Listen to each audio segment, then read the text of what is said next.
नमस्कार। आप देख रहे हैं quality learn point. HP TET, C TET, UP TET, MP TET, REET, आपके पास हम किसी भी जो है स्टेट टेट की अगर हम बात करें, साइकोलॉजी से जो आपके प्रश्न बनते हैं आपके लिए प्रीवियस ईयर क्वेश्चन पेपर में लेकर आया हूं।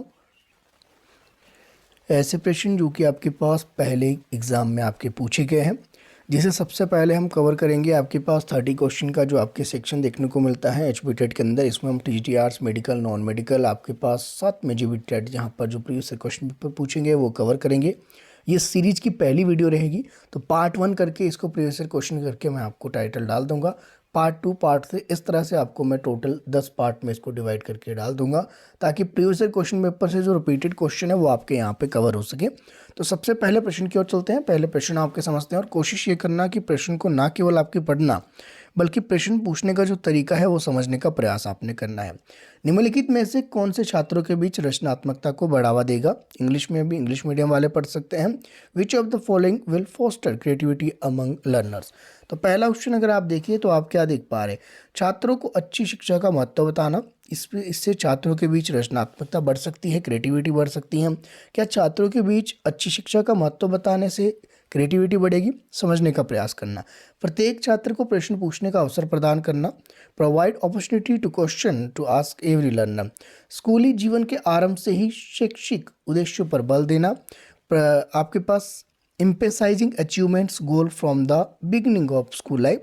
और ऑप्शन 4 आपके पास है परीक्षा में अच्छे अंकों के लिए छात्रों को कोचिंग देना, यानी कि coaching student for marks in examination. तो इसमें से कौन सा आपके पास सही होगा? तो यहाँ पर अगर आप देखिए तो क्वेश्चन नंबर 1 का आपके पास क्वेश्चन ऑप्शन जो 2 है, प्रत्येक छात्र को पूछने का अवसर देना, यानी कि वो अपने अनुसार प्रश्न पूछ सके।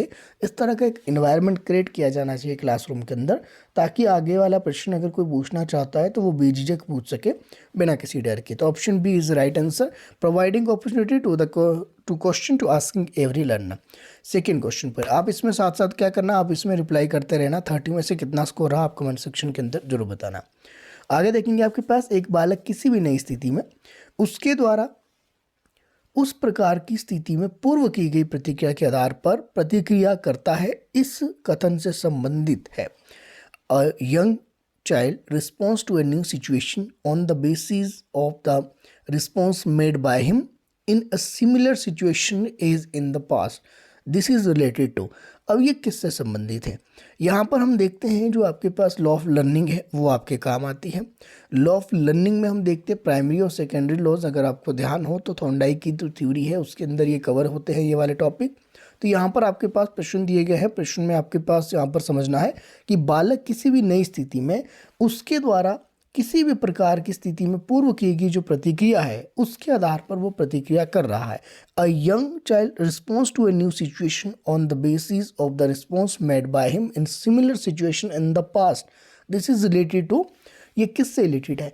ये आपको क्या बताएगा? ये किस तरह का आपके पास प्रश्न बनता है? तो यहाँ पर समझे ऑप्शन ए देखिए आप। तो यहाँ पर आपके पास law of analogy, law of effect of learning, law of attitude of processing learning, law of readiness of learning. तो ये आपके पास 4 यहाँ पे ऑप्शन दिए गए हैं।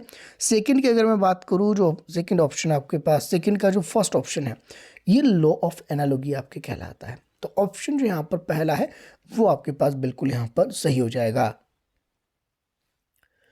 समझ में आपको आ जानी चाहिए बात। लॉ ऑफ एनालॉजी क्या होता है? लॉ ऑफ एनालॉजी यानी कि सादृश्य का नियम। सादृश्य को हम समानता भी कहते हैं, समानता का नियम या सादृश्यता का नियम। इसमें हम ये देखते हैं कि जो दो वस्तुएं होती हैं स्थिति में कुछ मामले आपके समान होते हैं, ऐसी स्थिति जो आपके पास अन्य मामलों में भी सेम उसी तरह के दर्शन की या नियम की या किसी भी तरह के विज्ञान धर्म के उसको प्रयोग में लाया जा सकता है, सादृश्यता नियम आपके कहलाता है। ये आपके थॉर्नडाइक के सेकेंडरी लॉज में आपके कवर किया जाता है। प्रश्न नंबर 3 की ओर चलते हैं। क्वेश्चन 3, समृद्धि का सूचना प्रसंस्करण मॉडल दिया जाता है। Information processing model of memory has been given by. ये किसके द्वारा दिया गया था? ये आपके पास सौर और Taylor, Kopar Kohler, Müller and आपके पास पिलजेकर, और आपके पास ऑप्शन डी है एटकिंसन और शिप्रेन। अब आपसे पूछा गया है कि प्रोसेसिंग जो model of memory has given by, तो किसके द्वारा दिया गया है? अगर सूचना और स्मृति प्रसंस्करण से आपसे प्रश्न पूछा जाता है तो आपको ये पता होना चाहिए। ये पहले एग्जाम में आया है, ऐसा नहीं कि नया प्रश्न है। पहले एग्जाम में आया। थोड़ा सा सोच विचार कीजिए और सोच विचार के बाद आप इसमें निष्कर्ष पर जा सकते हैं। अगर आपने थोड़ा भी ध्यान दिया है कभी, तो ऑप्शन जो डी है एटकिंसन और शिफ्रिन आपके पास यहाँ पर राइट होगा। इसको नोट डाउन करना अगर आपके लिए नया प्रश्न है। Rorschach ink blot test is an example of. Rorschach का स्याही धब्बा परीक्षण किस तरह का एक उदाहरण है? प्रश्न आप देख लीजिए। प्रश्न आपके पास दिया गया है, क्या ये आपके पास एक सब्जेक्टिव टेक्निक पर्सनालिटी असेसमेंट है, या projective technique of personality assessment है, या objective technique of personality assessment है, या नन ऑफ दी अबव? इसमें से ये क्या देखने को मिलता है? तो ऑप्शन अगर आपके पास सेकंड हम देखिए, प्रोजेक्टिव टेक्निक ऑफ पर्सनालिटी में इसको लेते हैं व्यक्ति तो मूल्यांकन के लिए, पर्सनालिटी से रिलेटेड टेस्ट है, तो ये आपके पास व्यक्तिगत रूप से हम इसको देखते हैं। व्यक्तित्व मूल्यांकन का प्रक्षेपण तकनीक यानी प्रोजेक्टिव टेक्निक से संबंधित आपके माना जाता है। अगले प्रश्न की ओर चलते हैं। अगला प्रश्न आपके पास है, Carl Spearman given by rendering, यानी कि आपके पास कार्ल स्पीयरमैन द्वारा दिया गया है। इसमें से क्या दिया गया है? स्पीयरमैन की इसमें से कौन सी थ्योरी है? ऑप्शन आपके पास दिए गए हैं, 2 फैक्टर थ्योरी है, मल्टीपल फैक्टर थ्योरी है, ग्रुप फैक्टर थ्योरी है, या फिर इनसाइड थ्योरी ऑफ लर्निंग है। क्लासेस वाले स्टूडेंट को तो ये बिल्कुल आ जाना चाहिए। ये बहुत हम हर बार इस प्रश्न को जो है बहुत ध्यान से करते हैं। स्पीयरमैन की बार बार हम चर्चा करते हैं। इवन ये भी चर्चा करते हैं कि स्पीयरमैन की जो ये थ्योरी है 2 फैक्टर थ्योरी ऑफ जो है इंटेलिजेंस, इसमें 2 फैक्टर कौन कौन से? एक जी फैक्टर है और दूसरा एक आपके पास एस फैक्टर है। जी यानी कि जनरल, एस यानी कि जो स्पेसिफिक आपके रहता है। ऑप्शन क्वेश्चन नंबर 6 के देख लेंगे। जीवन शैली के सिद्धांत का संबंध है। Concept of style of learning is associated with. जीवन शैली के सिद्धांत का संबंध किससे है? यानी कि concept style of associated with. Option आपके पास है एडलर, फ्रायड, जंग और लेविन। तो आपके पास जो जीवन शैली का जो स्टाइल ऑफ लाइफ दिया था ये एडलर का। इसके बारे में थोड़ा सा बता देता हूँ, ध्यान से आपने सुनना। यहाँ से हो सकता है प्रश्न कभी और बने, और ये वाली थ्योरी आपके अलग से कवर भी नहीं की जाती है। तो प्रीवियस ईयर क्वेश्चन पेपर में मुझे ये क्वेश्चन मिला है, तो इसको थोड़ा सा ध्यान में देखेंगे। एडलर की अगर मैं बात करें तो एडलर आपके पास एक स्टाइल के बारे में बताते हैं कि कोई व्यक्ति का जीवन कैसे हो सकता है, कौन कौन से तरीके व्यक्ति के जीवन में दिखाई दे सकते हैं, इस पर उन्होंने चर्चा की है। साथ में उन्होंने ये भी चर्चा की है कि समाज के प्रति जो व्यक्ति की धारणाएं हैं वो किस तरह से विकसित होती है, कैसे व्यक्ति आपके पास इंडिविजुअल और यूनिक में 2 तरह में आपके डिवाइड हो जाते हैं। यानी कि एक व्यक्ति को अपनी अलग तरह की जीवन जीने की जो है आवश्यकता महसूस होती है, जबकि दूसरे व्यक्ति को अपने अलग तरह के जीवन जीने की आवश्यकता महसूस होती है। यानी कि हर व्यक्ति अपनी अलग जीवन शैली का होता है और उससे दूसरों से उस जीवन शैली अलग बनाती है। दूसरी ओर अगर हम देखें तो जीवन शैली का आधार हम ये भी मान सकते हैं कि जो उसका चाइल्डहुड रहा होगा, चाइल्डहुड में उसके परिवार का जो एनवायरनमेंट है वो भी कहीं ना कहीं आपके पास उसके ऊपर प्रभाव छोड़ता है, इफेक्ट उसको छोड़ता है। साथ में उसके जीवन के लक्ष्य की अगर हम बात करें तो व्यक्ति और व्यक्तित्व के अपने सामाजिक लक्ष्यों को प्राप्त करने के लिए कुछ ना कुछ व्यक्ति कार्य करता रहता है। इन्हीं लक्ष्यों में हम देखते हैं कि व्यक्ति के अंदर 2 तरह की चीज़ें आपके पनपती हैं, एक आपके पास पॉजिटिव और दूसरी आपके पास नेगेटिव।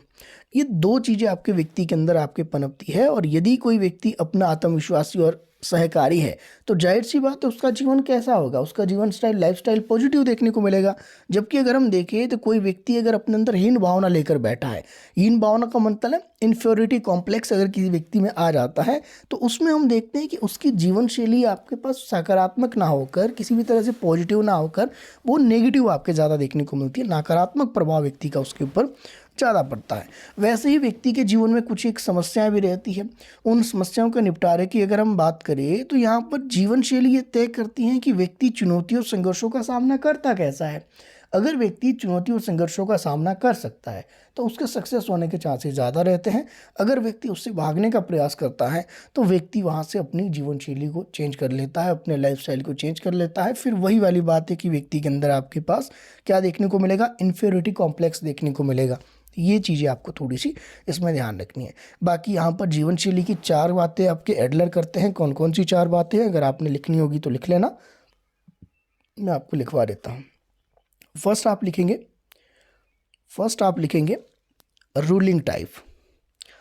रूलिंग टाइप ये एडलर ने कहा है, मैं इसलिए बता रहा हूँ, अलग से क्लास नहीं हो सकती इसकी। Getting type. थर्ड आता है अवॉइडिंग टाइप, और फोर्थ वन है आपके पास सोशली यूज़फुल टाइप। अब इसको एक्सप्लेन करने की अगर मैं बात करूं तो थोड़ा सा ये भी मैं बता ही देता हूँ। शासक टाइप का मतलब जो हम देखते हैं, एडलर ने 4 जो आपके पास लाइफस्टाइल का जो वर्णन किया है, उसने जो शासक या रूलिंग टाइप की जो बात की है, जो पहला आपके पॉइंट था, उसमें हम देखते हैं कि लोग आक्रामक होते हैं और दूसरे पर हावी होने की कोशिश करते हैं, यानी कि शासक के रूप में अपनी भूमिका आपके समझते हैं और खुद को आपके पास काफ़ी जोरदार व्यक्ति दिखाने का प्रयास करते हैं। दूसरा जो आपके पास हमने पॉइंट देखा, गेटिंग टाइप, यानी कि लेने वाले, ऐसे लोग जो कि दूसरों पर निर्भर रहते हैं और अपने आप खुद को कम से कम प्रयास करते हैं, जैसे बेगर वगैरह आपने देखे होंगे, जो कि आपके पास ऐसे ही मांग के गुजारा कर लेते हैं, खुद आपके ज़्यादा एफर्ट नहीं करने, दूसरों की कमाई से खाने वाले व्यक्ति, ये आपके पास ऐसे व्यक्ति होते हैं। स्वयं प्रयास नहीं करते, हाथ पैर सब कुछ ठीक है तब भी प्रयास नहीं करेंगे, ये गेटिंग टाइप के कुछ व्यक्ति आपके होते हैं।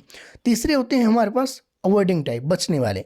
ये लोग ऐसे होते हैं कि समस्याओं का सामना करने से बचते हैं और सामाजिक रूप से अलग रहते हैं, यानी कि ऐसी चीज़ें कि जैसे मान लीजिए एग्ज़ाम क्रैक करना है, पढ़ाई करनी है, स्टडी स्टडी के बाद आपके पास हो सकता है एक एग्ज़ाम क्रैक करना है, फिर दूसरा एग्ज़ाम क्रैक करना है, तो ऐसे में ये क्या करेंगे, इस तरह के जो है रास्ते को अवॉइड करेंगे और आपकी कोशिश करेंगे कोई एक आसान रास्ता, कोई पहले से बिजनेस कोई चल रहा है, घर में काम चल रहा है, वही आपके कर अपना लाइफस्टाइल आपके बना लेंगे।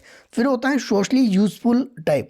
ये लोग सहयोगी होते हैं और समाज के लिए कार्य करते रहते हैं और संतुलित हम जीवित जीते हैं। संतुलित जीवन का मतलब है सुबह आपके पास 5 बजे उठ जाएंगे, शाम को जो है 9 बजे सो जाएंगे, ऐसे व्यक्ति, और समाज के लिए आपके कल्याणकारी व्यक्तियों के रूप में हम इनको देखते हैं। वेलफेयर में इनका ज़्यादा आपके ध्यान रहता है। चलिए अगले प्रश्न पर चलेंगे। प्रश्न आपके पास है, समाज अव्यय शब्द का संबंध है। The terms identical elements is closely associated with. तो यहाँ पर अगर प्रश्न की हम गंभीरता समझे तो प्रश्न आपके पास क्या पूछा गया है, प्रश्न आपके पास पूछा गया है कि यहाँ पर समान अव्यय शब्द का संबंध है। The idle elements is closely associated with. तो आइडल जो एलिमेंट्स ये किससे एसोसिएट करता है, ये एसोसिएट करता है ट्रांसफर ऑफ लर्निंग से। तो समान अव्यय अधिकम अधिकरण से संबंधित है। यहाँ पर ये प्रश्न आपके एग्जाम में पूछा जाता है। ट्रांसफर ऑफ लर्निंग का जो कॉन्सेप्ट है ये कहाँ पर देखते हैं, थॉर्नडाइक के आपके पास लॉ में हम देखते हैं। लॉ के बाद इसको देखते हैं। 3 तरह की ट्रांसफर ऑफ लर्निंग होती है, positive transfer of learning, negative transfer of learning और जीरो ट्रांसफर ऑफ लर्निंग। ये ट्रांसफर ऑफ लर्निंग में आता है आइडेंटिकल एलिमेंट्स। नेक्स्ट क्वेश्चन आपके पास है, निम्नलिखित में से कौन सा क्रिया प्रसूत या निमित्त की अनुकूलन प्रक्रिया का हिस्सा नहीं है। Which one of the following is not a part of the operant conditioning procedure. अगर हम ऑपरेंट कंडीशनिंग की बात करें तो बी.एफ. स्किनर इसके प्रदाता हमें देखने को मिलते हैं। बी.एफ. स्किनर ने क्या किया था, बी.एफ. स्किनर ने आपके पास जो है यहाँ पर जो है ये थ्योरी दी थी। इस थ्योरी के माध्यम से हम देख पाए हैं कि किस तरह से आपके पास जो आरएस को इन्होंने प्रमोट किया था, रिस्पॉन्डेड रहने को इसने कहा था कि ऐसा नहीं है कि एग्ज़ाम के रिजल्ट आपको पहले ही बता दिए, पहले आपको एग्ज़ाम अटेम्प्ट करना पड़ेगा, उसके बाद तो आपके रिजल्ट आएंगे, चाहे वो पॉजिटिव में रहे आपका रिजल्ट या फिर आपके नेगेटिव में। पॉजिटिव में रहेगा तो उसका इम्पैक्ट अच्छा पड़ेगा, नेगेटिव में रहेगा तो उसका इम्पैक्ट आपके पास आपको अच्छा नहीं पड़ेगा और उससे बचने का प्रयास आप करेंगे जो रिजल्ट आपके नेगेटिव रहे। अगर इसके राइट आंसर की बात करें तो हम यहाँ पर क्या देखते हैं कि यहाँ पर पूछा गया है not a part of operant conditioning. तो नॉट ए पार्ट ऑफ अगर नॉट लगा है तो आपको पता है इमिटेट लर्निंग। इसको हम पियाजे की जो आपके पास थ्योरी आती है, पियाजे की कॉग्निटिव डेवलपमेंट की जो थ्योरी है उसमें पहली जो स्टेज देखते हैं सेंसरी मोटर स्टेज की एक विशेषता है इमिटेशन वाली, जहाँ पर बच्चे नकल करते हैं। जबकि हम देखें omission learning, reward learning, punishment learning, ये कहाँ पर आते हैं, ये सारे के सारे आपके ऑपरेंट कंडीशनिंग में देखने को मिलते हैं। अगले प्रश्न पर चलेंगे। प्रश्न है मनोविज्ञान सामान्यता मानव क्षेत्र से संबंधित है। ये प्रश्न आपके पास पूछा गया है एचपी टेट के अंदर एग्जाम के अंदर, तो यहाँ पर प्रश्न को ध्यान से समझना। मनोविज्ञान सामान्यता मानव क्षेत्र से संबंधित है। किससे संबंधित है, संज्ञान, भाव, व्यवहार या उपरोक्त सभी, यानी कि psychology generally related to following domains. तो कौन से डोमेन से आपके पास साइकोलॉजी जनरली देखने को मिलता है। ऑप्शन आपके पास है cognition, affective, behaviour, all of the above. Option आप देख लीजिए ध्यान से और प्रयास करना कि इसको ध्यान से समझने का। अब यहाँ पर मानसिक की बात की गई है, मनोविज्ञान की बात की गई है, माफ कीजिएगा। मनोविज्ञान सामान्यतः मानव क्षेत्र से किससे संबंधित है। अब मनोविज्ञान कॉग्निशन से भी आता है, अफेक्टिव से भी आता है, बिहेवियर से भी आता है। 3 तरह के डोमेन्स देखते हैं हम लर्निंग के लिए, तो उसी में तो हम इसका व्यवहार का अध्ययन करते हैं। तो मनोवैज्ञानिक सामान्यतः मानव क्षेत्र के किससे संबंधित है, all of the above. Option जो डी होगा 9 का बिल्कुल आपके पास राइट होगा। 3 तरह के डोमेन्स होते हैं, कॉग्निटिव, अफेक्टिव और साइकोमोटर, 3 तरह के डोमेन्स हमें देखने को मिलते हैं। अगले प्रश्न पर चलेंगे। प्रश्न आपके पास यहाँ पर दिया गया है। प्रश्न आपके पास समझ लीजिए, एक मानसिक तनाव की दशा जिसमें भयंकर संशय तथा शारीरिक उद्दीपन मौजूद रहता है उसे क्या कहते हैं। A state of psychic distress characteristic by sear, apprehension and physiological arousal is called. तो यहाँ पर ऑप्शन अगर आप देखें तो बहुत खतरनाक इसमें ऑप्शन देखने को मिलते हैं। हिंदी में समझेंगे तो हिंदी में कुछ प्रश्न समझने में इजी होते हैं, जबकि कुछ आपके साइकोलॉजी के इंग्लिश में समझने में इजी होते हैं। तो यहाँ पर अगर हम देखें तो मानसिक तनाव की दशा है जिसमें भय और संशय और शारीरिक उद्दीपन आपके मौजूद रहता है, तो इसको तो हम एंग्जाइटी के रूप में हम देखते हैं। तो यहाँ पर ऑप्शन जो फर्स्ट था एंग्जाइटी आपके पास सही रहेगा। ठीक है, चिंता जो आपके पास है उससे संबंधित आपके ये देखने को मिलता है। आगे हम चलेंगे, वे शक्तियाँ जो समूह के सदस्यों को समूह में बने रहने के लिए उत्तरदायी होती हैं उन्हें क्या कहा जाता है? ऐसी आपके पास all forces that cause group member to remain in the group is called. तो जो शक्तियाँ समूह में बने रहने सदस्यों के लिए उत्तरदायी होती हैं उसे हम क्या कहते हैं? ऐसी चीज़ें हम कहाँ पर देखते हैं? ये प्रश्न कहाँ से पूछा गया है? ये एडोलसेंस वाली स्टेज आपके पास चाइल्ड की जब रहती है उससे रिलेटेड आपके पास है, जहाँ पर समूह में बने रहने के लिए आपके जो है काफ़ी ज़्यादा आप जो है प्रयासरत रहते हैं, जिसमें समूह के प्रति वफादार भी आपके वफादारी देखने को मिलती हैं। तो ये क्या है? ये आपको समूह में रहने के लिए आपके पास जो उत्तरदायी बनाते हैं उसे क्या कहा जाता है?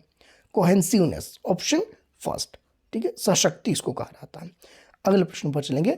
प्रश्न आपके पास मेस्लो की हायरार्की थ्योरी से हैं, तो प्रश्न आप समझने के पहले प्रयास करना, उसके बाद आप रिप्लाई करना। According to Maslow view the highest motive to human behaviour is. तो यहाँ पर अगर देखें तो मेस्लो के अनुसार मानव व्यवहार की उच्चतम जो प्रेरणा है वो किससे संबंधित है? तो according to Maslow view the highest motive to human behaviour is psychological need, love, self esteem या फिर आपके पास सेल्फ एक्चुअलाइजेशन। बहुत आसान सा प्रश्न आपके पास यहाँ पर देखने को मिल रहा है, तो यहाँ पर इसको समझने का प्रयास कीजिए और उसके बाद इसका रिप्लाई कीजिए। क्वेश्चन नंबर 12 में अगर देखें तो मेस्लो की हाईएस्ट मोटिव की बात की गई है। तो हायरार्की जो स्टार्ट होती है वो बॉटम से अप की ओर होती हैं, और बॉटम से अप की ओर अगर देखें तो सेल्फ एक्चुअलाइजेशन बिल्कुल आपके अंत में देखने को मिलता है, जहाँ पर रियलाइजेशन होती है व्यक्ति को कि मैं कौन हूँ, क्या कर रहा हूँ, क्यों इस दुनिया में आया, मेरा उद्देश्य क्या है, इस तरह की चीज़ें खुद को जानने वाली। तो यहाँ पर option D is the right answer. आगे प्रश्न आप देख लीजिए। प्रश्न आपके पास है, id ego and super ego are structural part of, यानी कि ईदम, अहम, पराहम किस संरचना के भाग है? Mind, personality, consciousness, intelligence. तो यहाँ पर अहम, इदम जो आपके पास, पराहम जो है, ये किसके भाग आपके माने जाते हैं? तो इस सभी को पता होगा, ये आपके किसने दी थी थ्योरी? ये सिगमंड फ्राइड की किसी थ्योरी से रिलेटेड है? पर्सनैलिटी से रिलेटेड है। और क्वेश्चन क्या पूछा गया है? क्वेश्चन यही पूछा गया है कि ये संबंधित किसके भाग है? तो ये इंटेलिजेंस की जो आपके पास थ्योरी देखने को मिलती है यहाँ पर, उससे संबंधित हमें ये देखने को मिलता है। माफ़ कीजिएगा, हाँ, क्वेश्चन नंबर इंटेलिजेंस नहीं होगा इसका। इंटेलिजेंस कहाँ होगा? जब ये थ्योरी ही पर्सनैलिटी की है तो इसमें ऑप्शन बी आपकी पर्सनैलिटी होगा, बिल्कुल सही होगा। तो यहाँ पे सिगमंड फ्राइड की पर्सनैलिटी की थ्योरी है, तो पर्सनैलिटी से रिलेटेड आपकी ये देखने को मिलेगा। नेक्स्ट आपके देख लीजिए, पढ़ाई में कठिनाई की ओर संकेत करने वाला एक सामान्य परिभाषिक शब्द है, यानी कि a general terms referring to difficulty is reading. अगर आपको पढ़ने में ही जो है मुश्किल हो रही है, शब्दों को पहचान ही नहीं पा रहे हैं, तो इसको हम क्या कहेंगे? ये किस तरह का एक विकार है? ये किस तरह का डिसऑर्डर से संबंधित है? ये डिसलेक्सिया से संबंधित है। आपने पढ़ा होगा, रिपीटेड क्वेश्चन बहुत बार आता रहता है। अगला प्रश्न आप देखेंगे, कोहलर द्वारा चिंपैंजी पर किया गया परीक्षण प्रदर्शित करता है।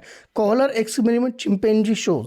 तो यहाँ पर कोहलर का जो चिंपैंजी पर प्रयोग किया गया था, ये हमें क्या बताता है? लर्निंग ऑफ कंडीशनिंग बताता है, ट्रायल एंड एरर, या फिर लर्निंग ऑफ इनसाइट या लर्निंग ऑफ एनफोर्समेंट? बहुत आसान सा प्रश्न है, जो पहले एग्जाम में अगर आपने देखे होंगे। तो लर्निंग बाय इनसाइट, तो थ्योरी ही इनसाइट लर्निंग आपके पास देखने को मिलती है।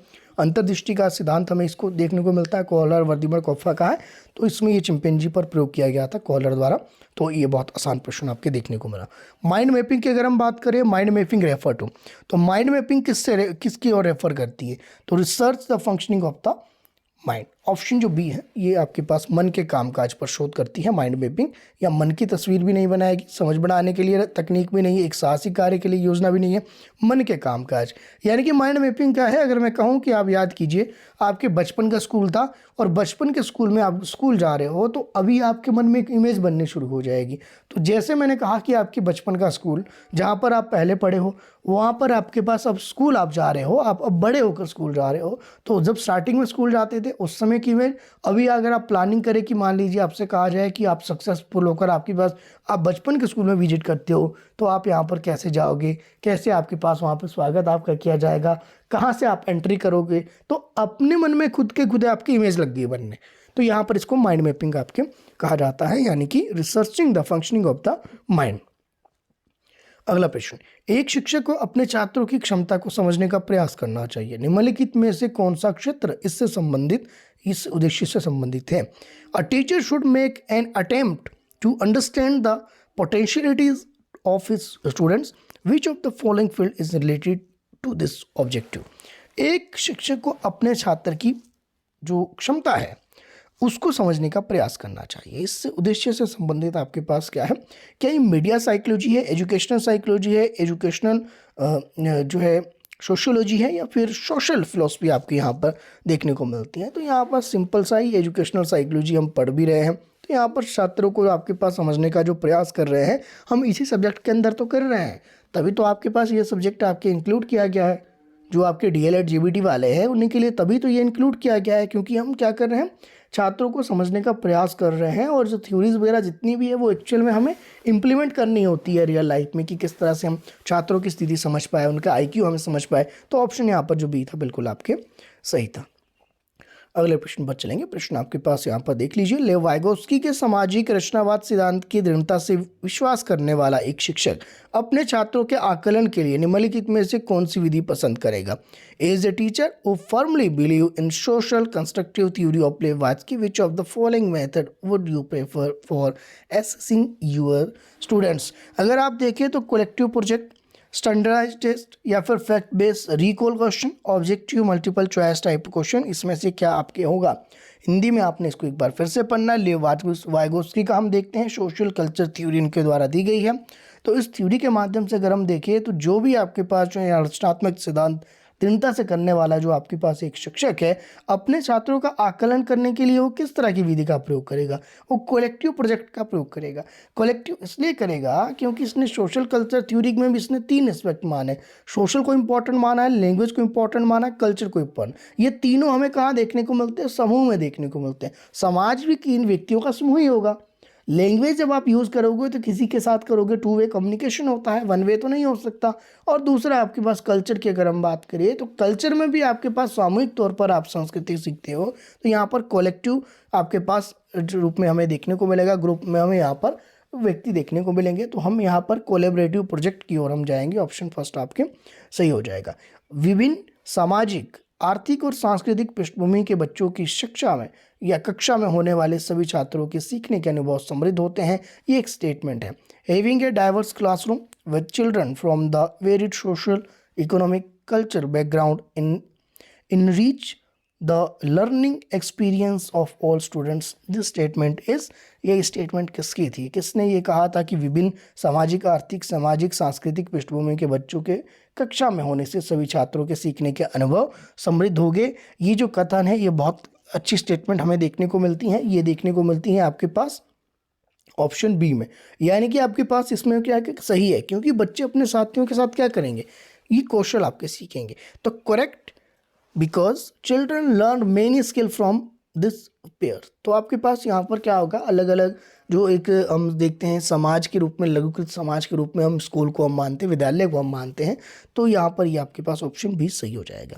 अंकिता स्वयं किसी समस्या का समाधान नहीं कर सकती, हालांकि किसी वयस्क या अपने सहपाठी मित्रों के साथ मार्गदर्शन में वह ऐसा कर लेती हैं। इस मार्गदर्शन को हम क्या कहते हैं?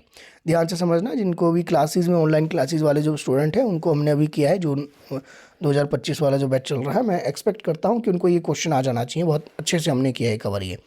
Ankita can not solve a problem on her own, however she does so in the presence of adult और पीर guidance, this guidance is called. तो इस तरह की जो आपकी मार्गदर्शन को हम क्या कहते हैं? ऑप्शन देख लीजिए। ऑप्शन आपके पास है, आपके पास lateralisation, pre operational thinking, zone of proximal development, या फिर स्केप फोल्डिंग। यानी कि वो टास्क कर पा रही है लेकिन किसी की मदद से कर पा रही है। तो सीधे तौर पर हम क्या कहेंगे? उसको जो आपके पास एक टेम्परेरी सपोर्ट मिल रहा है, और टेम्परेरी सपोर्ट की हमने कहाँ बात की थी, स्कैप फोल्डिंग कॉन्सेप्ट हमने देखा था, ये ब्रूनर का कॉन्सेप्ट है। हालांकि यूज में इसको कौन लाया था, यूज में इसको थॉर्नडाइक लेकर आए थे। तो स्कैप फोल्डिंग का जो कॉन्सेप्ट है option D is the right answer. Harshita एक जिज्ञासु पाठक है, अपने पाठ्यक्रम की पुस्तकों का अध्ययन करने के अलावा वह अक्सर पुस्तकालय जाती हैं और विविध पुस्तकों पर पुस्तकें पढ़ती हैं, विषयों पर पुस्तकें पढ़ती है। लंच ब्रेक में भी हर्षिता अपना प्रोजेक्ट करती है। उसे अपने शिक्षकों या माता पिता द्वारा अध्ययन करने के लिए प्रेरित करने की आवश्यकता नहीं है। उसे आनंद आता है कि वह क्या है, किस तरह से संबंधित है। तो अब इंग्लिश में इतना सारा आपके पास पढ़ना पॉसिबल नहीं है, मैं इसको सीधा ही आपके पास इसका आंसर पर डिस्कस करता हूँ। अब सीधी बात है कि कोई एक बच्चा है, खुद से प्रयास कर रहा है, उसको कोई उसको उत्साहित नहीं कर रहा है, तो इस तरह से हम ये कहेंगे कि आंतरिक रूप से बच्चा प्रेरित है। तो यहाँ पर आपके पास कहने की आवश्यकता नहीं है, उसको बाहरी प्रेरणा की आवश्यकता नहीं है। तो ऑप्शन जो डी है बिल्कुल आपके पास ये सही हो जाएगा। नेक्स्ट क्वेश्चन, राजेश प्रश्नों के स्वयं उत्तर ना देकर अपने छात्रों को उत्तर सुलझाने, समूह चर्चा करने और सहयोगी शिक्षण अपनाने के लिए प्रोत्साहित करता है। ये इस तरह का दृष्टिकोण हमें क्या दिखाता है? Rajesh never give answer to the question of himself, he encourages his students to suggest answer, have group discussion and adopt collaborative learning. This approach is based on the principle of, ये किस प्रिंसिपल अप्रोच पर आपके पास काम कर रहे हैं? ये राजेश एक टीचर है, तो राजेश खुद आपके पास एक टीचर के रूप में भूमिका निभा रहे हैं। वो खुद आपके प्रश्नों के उत्तर नहीं देते हैं, जबकि वो क्या है, बच्चों को जो है प्रश्नों के उत्तर देने के लिए प्रोत्साहित कर रहे हैं और ग्रुप डिस्कशन के माध्यम से आंसर निकालने का प्रयास कर रहे हैं।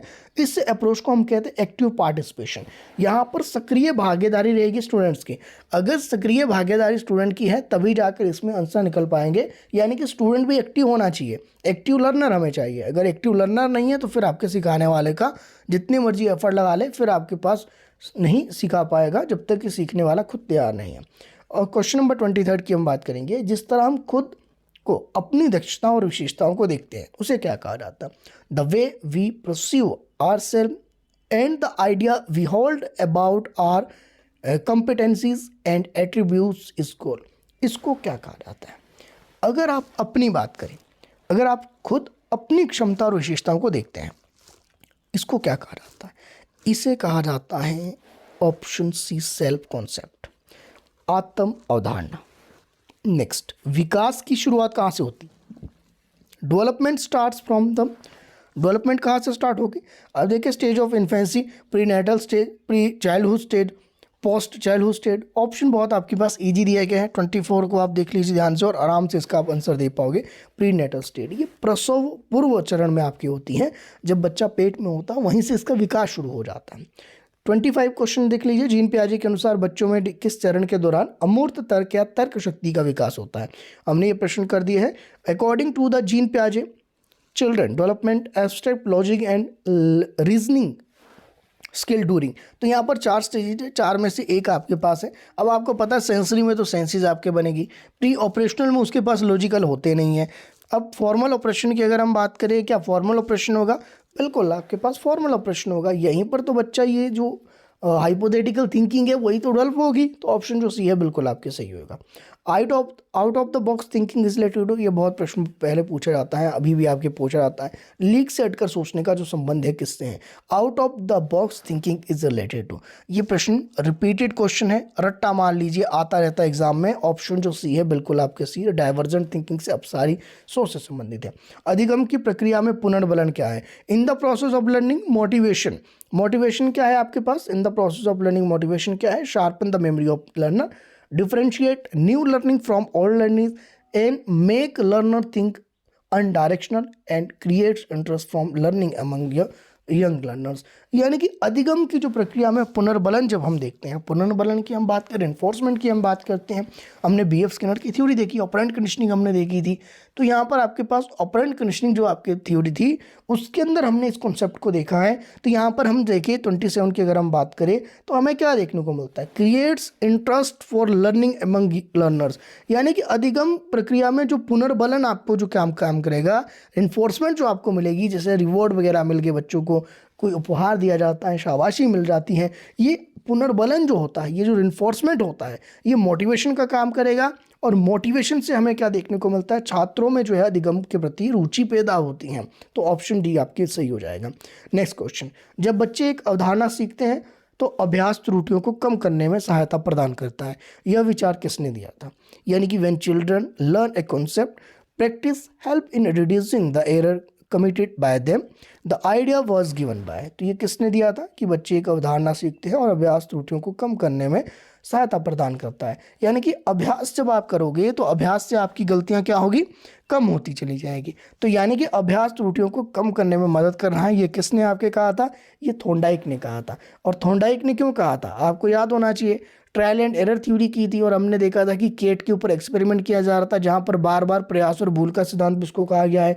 बार बार गलतियां कर रही थी केट और बार बार आपके और अथक प्रयास कर रही थी, और अंततः हम देखते हैं कि सारी गलतियों को दूर करके गलतियां धीरे धीरे कम होती चली गई और एक समय ऐसा आया कि परफेक्शन उसको मिल गई। वो जैसे उसको पिंजरे में डाला जाता था वो बाहर आ जाती थी। तो हम देखते हैं कि यहाँ पर प्रयास आपको क्या है?